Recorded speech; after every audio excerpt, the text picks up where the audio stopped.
Hey there, Agile Adventurer. Just a quick question. What if, for the price of a fancy coffee or half a pizza, you could unlock over 700 hours of the best Agile content on the planet? That's audio, video, e-courses, books, presentations, all that you can think of. But you can also join live calls with world-class practitioners and hang out in a flame war-free and AI slop-clean Slack with the sharpest minds in the game. Oh, and yes, you get direct access to me, Vasco, your Scrum Master Toolbox podcast. No, this is not a drill. It's the Scrum Master Toolbox membership. And it's your unfair advantage in the Agile world. So if you want to know more, go check out scrummastertoolbox.org/membership. That's scrummastertoolbox.org/membership. And check out all the goodies we have for you. Do it now. But if you're not doing it now, let's listen to the podcast. Hello, everybody. Welcome to our TGIF and Product Owner episode this week with Prabhleen Kaur. Hey, Prabhleen, welcome back. Hi again. Thank you for having me. So, Product Owner is the focus of today because it is, as I usually say, the Batman to our Robin. It's the critical role that we must be able to cooperate with to help our teams succeed. Now, there are some amazing product owners out there, and we'll explore what that looks like in a minute. But before, we need to explore what are some of the anti-patterns. So, Prabhleen, the question for you is, what was potentially the worst product owner anti-pattern you've witnessed in your career? Sure. I again want to share the experience through an anecdote, and that's about understanding the role of the PO, because Agile is certainly which is absorbing people as it is, but initially it wasn't the case like that. When I saw the POs, initially they were the people who were coming from the technical background who chose to switch to the space where they are talking to the stakeholders now, just not to the team.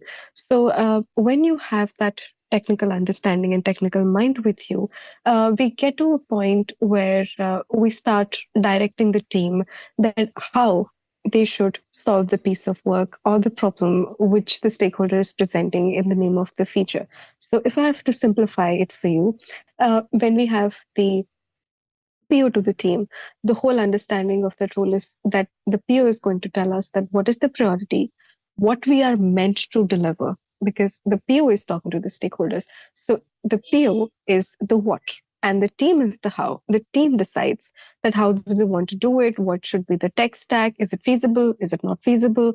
So that is the clear understanding of how we can pick up the work. But when POs have the technical understanding, or when they switch the role from their technical roles to the conversation with the stakeholder role, it often becomes a problem that they start directing the team about do this way. And that is the biggest anti-pattern I have observed as a Scrum Master, because what happens is, if we look at it a little closely, the PO start to manage the sprint backlog. They are not responsible for the sprint backlog. They are responsible for the product backlog. And this is the reason we see a lot of changes in the backlog. The sprint goal is compromised. The stories keep on being added or removed. And then there's a lot of explanation happening that why it is done, but then eventually team ends up delivering nothing because we couldn't focus on anything, right? So that's the anti-pattern which I want to share. Yeah, absolutely. So when you think about that anti-pattern, what are some of the practices or approaches that you have learned help to move the product owners closer to that ideal that we want them to be at when working with the teams? What are some of the things you've learned about helping them evolve, helping them develop their skills? I believe it all starts in the backlog refinement, because that is the place where we are understanding that what is to be done, right? And then whenever we get into the space where we start getting instructions from the PO that, okay, do it this way, or if the story directs that, okay, this is to be done in a particular technical fashion, we sit down and talk about the approaches, because that is the point where the estimations are going to happen.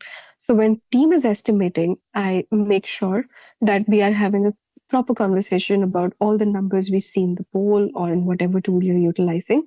When that happens, and we also start discussing about the possible technical solutions, um, if we are not being direct about it, we could be indirect about it that, okay, you may have fun, but this is how the team feels about it, right? So this really helps. Having a very strong backlog refinement and being very vigilant about where the conversation is going helps to get out of this anti pattern.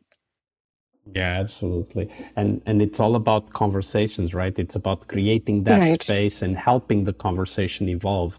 Because just True. like we discussed previously about the teams needing us to help them, but not telling them what to do, right? It's about Yes. creating that space where they can work together, where they can learn together. That's true. And we also have to understand that everybody's coming from the right place. Of course, that person is giving it the suggestion because he or she thinks that's the best thing to do.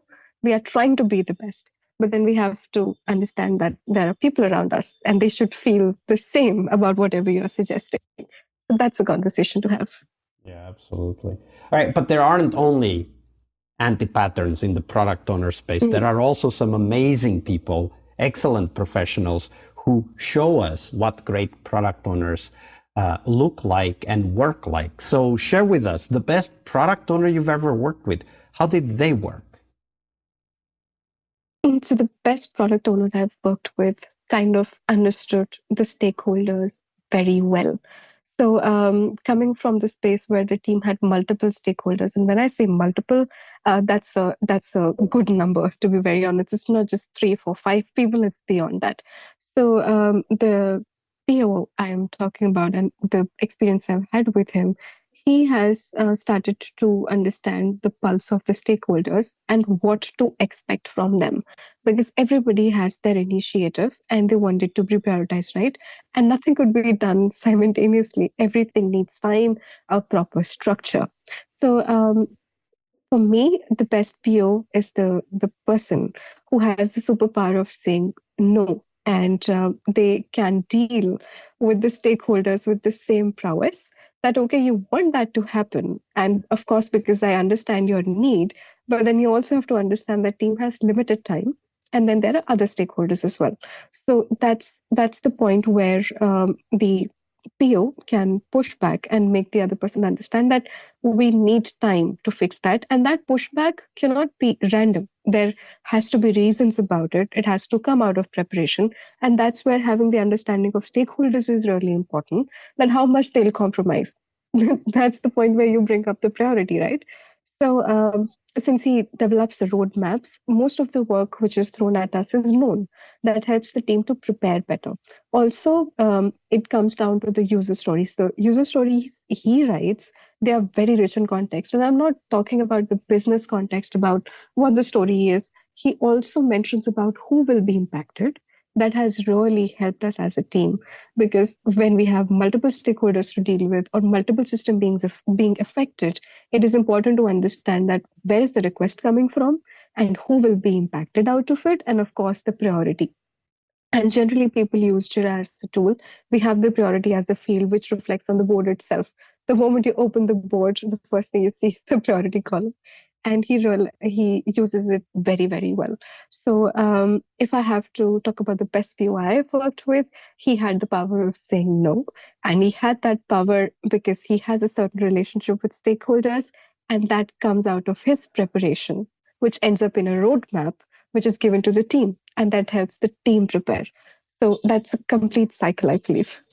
Yeah, absolutely. And the ability to help teams prepare is what we really Mm. want to focus on, right? Because at the end of the day, the product owner is a critical role, but it's the teams that help us succeed as a whole, right? Like, Right. and that's why I really like the fact that in the latest, not so recent anymore, but in the latest Scrum guide, there's an explicit mention of the product owner being part of the team. Because originally it Mm. wasn't, it was an external role, but now we talk about the product owner being part of the team. And it's important to recognize that product owner is a critical role, but it can't make success happen. Only the team together, including the PO, of course, can make success happen. That's true. And it's not always about getting to what is to be done. It is also about the dynamics the PO develops with the team as well. And that's why I believe that the role has evolved to be a team specific role, not an external role, because that one-on-one relationship or one-to-multi relationship is also going to help that how it is distributed and looked at from the team's perspective. So that's a great add-on. Yeah, absolutely. Prabhleen, we're getting close to the end. Thank you for sharing all of that with us. But before we go, where can people find out more about you and the work that you're doing? About me, my LinkedIn profile is the best reflection. You can come in, check it out. There's all the information available there. And the work I'm doing, I'm very vocal about it, of course, on that professional platform. And not only that, if you need anything, just drop a text and I'll probably help you with whatever I have as the understanding. Absolutely. And that's an invitation right there, everybody. Why not? Check out Prabhleen's profile on LinkedIn. The link is in the show notes. And ask a few follow-up questions. Start the conversation, because after all, we do learn together as a community. So, Prabhleen, thank you very much for your generosity with your time and your knowledge. Thank you so much. It was an amazing conversation, and I'm also taking back things with me. And it was one of an experience. Thank you so much. All right, I hope you liked this episode. But before you hit next episode, here's the deal. This podcast is powered by people like you, the members who wanted more than just inspiration. They wanted real tools and real connection to people who are practicing Agile every day. We're talking access to over 700 hours of Agile Gold, CTO level strategy talks, summit keynotes, live workshops, e-courses, deep dive interviews, books, and if you're into No Estimates, we got the pioneers of No Estimates in those deep dive interviews as well. Agile business intelligence, creating product visions, coaching your product owner courses, you name it.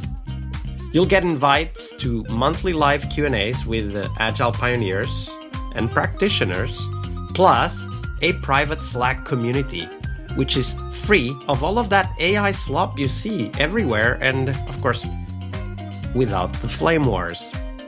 It's a community of practitioners that want to learn and thrive together. It's the best place to connect with community and learn together. So if this podcast has helped you before, imagine what you will get from this podcast membership. So head on over to scrummastertoolbox.org/membership and join the community that's shaping the future of Agile. And we have so much for you. So check out all the details at scrummastertoolbox.org/membership, because listening is great, it's important, but doing it together, that's next level. I'll see you in the community Slack. We really hope you liked our show. And if you did, why not rate this podcast on Stitcher or iTunes? Share this podcast and let other Scrum Masters know about this valuable resource for their work. Remember that sharing is caring.